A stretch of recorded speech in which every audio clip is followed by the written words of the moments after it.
Thank you for being here. I really appreciate it. So I was watching a few of your interviews in preparation for this, and I heard you speak about religion quite a bit. And if you look up what religion means in the Webster Dictionary, you get something like a system of faith centered on a supernatural being or beings or something like that.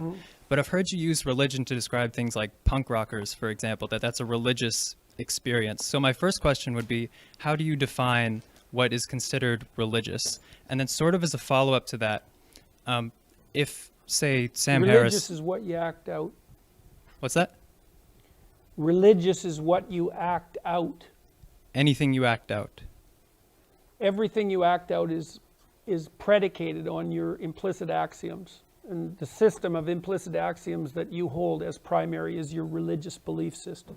It doesn't matter whether you're an atheist or not. That's just surface noise. So it has nothing to do with divinity or No, I didn't supernatural say that. beings? No. Or it doesn't necessarily have to do with those? No, it probably necessarily has to do with it too, but it doesn't necessarily have anything to do with your voluntarily articulated statements about whether or not you believe in something like a transcendent deity. So, I mean, what you act out is much more what you are than what you say about yourself.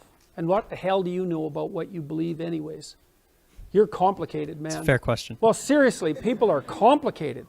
You know, like we're not transparent to ourselves at all.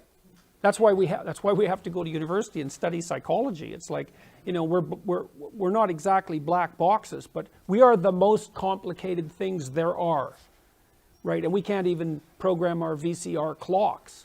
So it's like, how the hell can we propose to understand ourselves? And, you know, I'm existentially oriented, which is to say that I think that what you hold to be true is best determined as a consequence of an analysis of your actions rather than as a consequence of an analysis of what you purport to believe.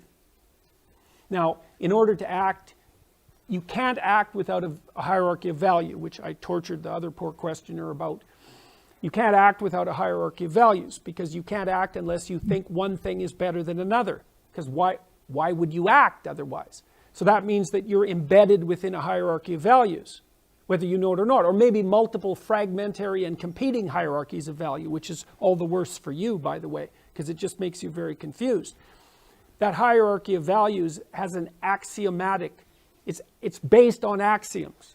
And the probability that you understand them is very low, because generally people don't understand their axioms.